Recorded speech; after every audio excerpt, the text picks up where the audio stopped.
Bonjour à tous, nous sommes Marina et Emma de CM2. Cette émission est un programme spécial Union Européenne, car le 9 mai c'était le jour de l'Union Européenne. Ah, c'est génial, toute la classe de CM2 participe à l'émission. On commence.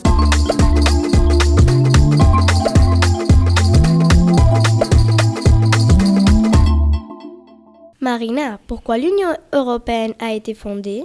Pour mettre fin aux guerres qui ensanglantaient régulièrement le continent et qui culminent avec la Seconde Guerre mondiale. Emma, quand l'Union Européenne a été fondée? L'Union Européenne est fondée le 9 mai 1950 par le ministre des Affaires étrangères français, Robert Schuman, qui propose la création d'une communauté européenne du charbon et de l'acier. C'est la déclaration Schuman. Et maintenant, Fabien et Jesus vont enrichir cette explication. Bonjour les garçons. Jesus, qui a fondé l'Union européenne? Robert Schuman et Gilles Monnet sont considérés comme les pères fondateurs de l'Europe. Quels sont les pays fondateurs de l'Union européenne? En 1951, 6 pays, l'Allemagne, la Belgique, la France, l'Italie, le Luxembourg et les Pays-Bas ont fondé la Communauté européenne du charbon et de l'acier. En 1958, la CECA est devenue la Communauté économique européenne, qui sera rebaptisée Union européenne en 1993. Et maintenant, écoutons Lucas et Adrien, qui vont nous parler des symboles de l'Union européenne. Bonjour. L'Union européenne possède 5 symboles. Il contribue à forger son identité. En 1986, le drapeau aux 12 étoiles à 5 branches dispose un cercle sur un fond bleu devient le drapeau officiel de l'Union. En juin 1996, le chef d'État de Gourmand décidant de faire de l'ode à la joie, prélude du dernier mouvement de la symphonie de Beethoven, l'hymne officiel de l'Union. Une devise non officielle de l'Union a été choisie par un jury. C'est uni dans la diversité. L'expression de la diversité excluant tout objectif d'uniformisation. Le 1er janvier 1999, l'euro est devenu la monnaie unique des 11 États membres. Cependant, les pièces et les billets en euros ont été mis en circulation à partir du 1er janvier 2002. Au Conseil européen de 1985, le chef d'État décide que chaque année tiendra le 9 mai une journée de l'Europe.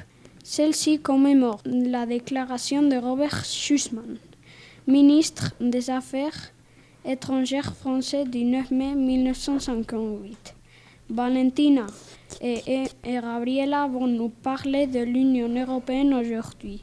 Bonjour. L'Union européenne compte 28 États membres. Quel est le dernier pays qui est entré dans l'Union européenne? C'est la Croatie qui est devenue le 28e État de l'Union européenne en juillet 2013. Pourquoi il y a 27 pays aujourd'hui? C'est le Royaume-Uni qui a quitté l'Union européenne le 31 janvier 2020, après en avoir été membre pendant 47 ans. Maintenant, on va vous dire les pays de l'Union européenne.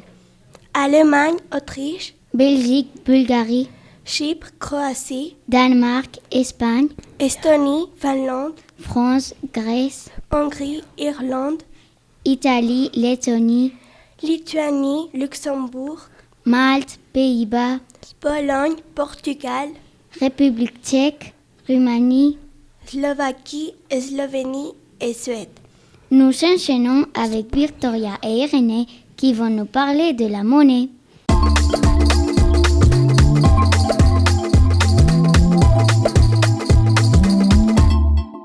Bonjour. Quel est l'intérêt d'avoir une monnaie unique? Grâce à la monnaie unique, il est plus facile, moins coûteux et moins risqué de faire des affaires et d'investir dans la zone euro. En facilitant la comparaison des prix, l'euro encourage les échanges et les investissements de tout type entre pays. La monnaie euro est-elle la même dans tous les pays de l'Union européenne? Non, on peut utiliser l'euro seulement dans 20 pays de l'Union européenne. Et quels sont les pays qui n'ont pas l'euro, Victoria? Les pays qui n'ont pas l'euro sont la Bulgarie, la Hongrie, la Pologne, la Tchéquie. Et aussi la Roumanie, la Suède et le Danemark. Savez-vous qu'il y a des capitales européennes? Carlotta et Mireia, racontez-nous tout. Bonjour. L'Union européenne dispose d'organes très importants dans plusieurs États membres. Mais il n'y a pas une seule capitale de l'Union européenne, donc on retient 4 villes capitales dans l'Union européenne. Bruxelles, mais aussi Strasbourg, Luxembourg et Francfort. Que se passe-t-il en Belgique? Bruxelles, capitale exécutive. À ce titre, Bruxelles pourrait être désignée comme la capitale de l'Union européenne. Propose les textes législatifs et exécute les budgets de l'Union européenne. Que se passe-t-il en France? Strasbourg, capitale parlementaire, chaise du Parlement européen, chargée de voter les lois de l'Union européenne. Et au Luxembourg? Luxembourg, capitale judiciaire, avec sa Cour de justice de l'Union européenne et son secrétariat général du Parlement européen.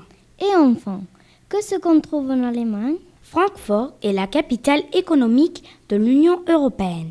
En 2007, le traité de Lisbonne a reconnu la Banque centrale européenne comme institution dont le siège est à Francfort. L'Union européenne a différentes institutions où se déroulent les prises de décisions. Nous commençons par le Parlement européen avec Javier, Germán et Manuel. Bonjour. C'est quoi le Parlement européen? Le Parlement européen est l'organe parlementaire de l'Union européenne, élu au suffrage universel direct. Il partage avec le Conseil de l'Union européenne le législatif de l'Union européenne. C'est quoi le suffrage universel? Tous les citoyens de plus de 18 ans choisissent leurs représentants, députés européens. Quel est le rôle du Parlement? Le Parlement détient le pouvoir législatif. Il vote la loi. Le Parlement contrôle l'action du gouvernement et représente les citoyens. Pour combien de temps sont élus les députés? Depuis 1979, les députés sont élus au suffrage universel direct pour une durée de 5 ans. Combien de députés européens il y a en tout? Le Parlement européen est composé de 705 députés, élus dans 27 pays, membres de l'Union européenne. Le Conseil européen, qu'est-ce que c'est? Écoutons Gonzalo et Alvaro. Gonzalo, c'est quoi le Conseil européen? Le Conseil européen définit les orientations et les priorités politiques générales de l'Union européenne. Qui sont les membres? Les chefs d'État et de gouvernement des pays de l'Union européenne, le ou la présidente du Conseil européen et le ou la présidente de la Commission européenne. Qui est le président du Conseil européen? Le président actuel est Charles Michel. Quand a été créé le Conseil européen? Il a eu plusieurs étapes et en 2009, il devient une institution officielle. Où siège-t-il? Le siège est à Bruxelles, en Belgique. Une troisième institution est le Conseil de l'Union européenne. Léo et Matteo Strom vont tout nous raconter.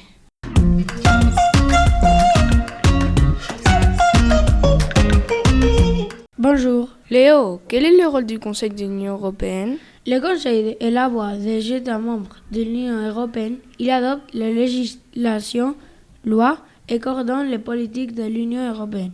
Où siège-t-il? Il siège à Bruxelles. Léo, quels sont les membres du Conseil? Les ministres nationaux de chaque pays de l'Union européenne en fonction des domaines politiques traités. Qui est le président du Conseil de l'Union européenne? Chaque pays de l'Union européenne exerce la présidence tournante à tour de rôle pour une durée de 6 mois. Actuellement, le pays est la Suède. À partir du 1er juillet 2023, ce sera l'Espagne. La dernière institution est la Commission européenne. Juan et Mateo Fernandez vont nous en apprendre beaucoup. Bonjour. La Commission européenne est une institution essentielle de l'Union européenne, d'un pouvoir de décision important. Juan, quel est son rôle? Promouvoir l'intérêt général de l'Union européenne. L'Union européenne, en proposant des textes législatifs et en veillant à leur application, ainsi qu'en mettant en œuvre les politiques et les budgets de l'Union européenne. Quels sont les membres? une équipe de commissaires qui forment ensemble le collège.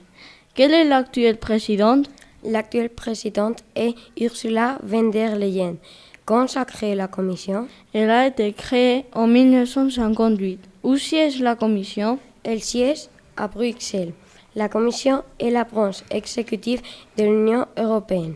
Que fait la commission? Elle propose de nouvelles lois pour protéger les intérêts de l'Union et des citoyens. Elle fixe les priorités en matière de dépenses. Elle contrôle la façon dont les fonds sont utilisés. Elle veille au respect du droit européen. La Commission exprime au nom de tous les pays de l'Union européenne, notamment dans les domaines du commerce extérieur et de l'aide humanitaire. Elle négocie des accords internationaux en engageant de l'Union européenne. Pour finir, Juliette Alia va nous parler de la première femme présidente du Parlement européen. On vous écoute, les filles.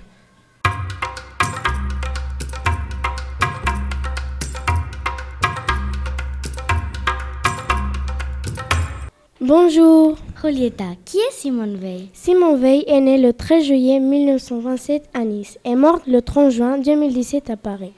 Elle a été la première présidente du Parlement européen de 1979 jusqu'en 1982. En 1974, en France, elle est devenue ministre de la Santé. Elle a fait adopter une loi pour légaliser l'interruption volontaire de grossesse, avortement. Lia, comment a été l'enfance de Simone Veil? Elle a survécu au camp de concentration. Son enfance traumatisante, subie durant la Deuxième Guerre mondiale, fut à l'origine de son engagement en faveur d'une Europe unifiée, une cause qu'elle défendra pendant le reste de sa vie. Par son combat pour le droit des femmes, elle a fait avancer la démocratie française et l'égalité de tous. Cette émission est finie. Nous espérons que vous aurez appris beaucoup sur l'Union européenne. Et que vous avez retenu toutes les informations. Merci à la technicienne Victoria. Et merci aux techniciens Lia et Manuel. Au revoir. À bientôt. Radio Kids.